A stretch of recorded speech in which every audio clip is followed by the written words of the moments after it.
saving money is a skill. Others need a little extra help from personal finance experts. Yeah, but their advice might be missing the mark for some families. Kia McCallister-Young is the director of America Saves, and she joins us now to answer what personal finance experts get wrong about savings goals for the average American. Thank you so much for being with us. Of course. Thanks for having me. All right. So can you explain, starting with just why someone might need a personal finance expert at all? Yeah, really great question. For many reasons. Most people think that only the well-to-do or wealthy should seek out personal finance support, but it's actually those of us who didn't grow up with access to financial education that need the most support. And that kind of runs the gamut, whether we're pretty well off and doing okay financially, or if we've had some financial hardships. So those of us that are not necessarily really grounded with a lot of financial knowledge should seek out personal finance expertise so that you can grow in your knowledge. And as things become more accessible, hopefully we'll need less and less of that personal finance advice. All right. And Kim, you say that everyone should have those savings goals, but you say finance experts should honor a person's values and beliefs. Can you give us some examples of that? Yeah.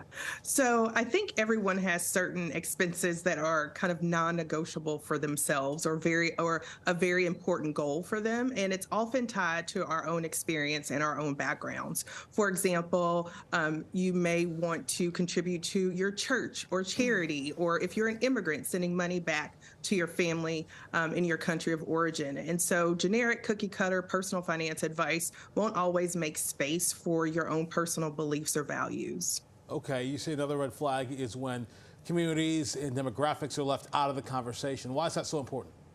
Yeah, kind of along the same lines. There isn't a one-size-fits-all strategy for saving money, and any strategy that we get has to be able to help the person who is both making minimum wage and working 2 to 3 jobs, and the person that's like upper middle class and who's saving for home ownership. And you're usually hard pressed to find some information that can do both at the same time and meet people exactly where they are.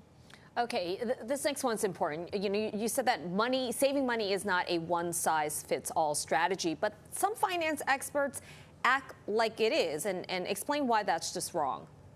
Yeah, I think for the exact same reason. Money is really personal, and it comes charged with a lot of emotions, both good and bad. And so if the goal is to truly give advice that motivates and encourages people to take action, positive action toward their savings, then we must actually show them that we see them, that we understand their unique situation, and are making space for that situation and their experience. You know, sometimes people have plans, either get out of debt or to start saving.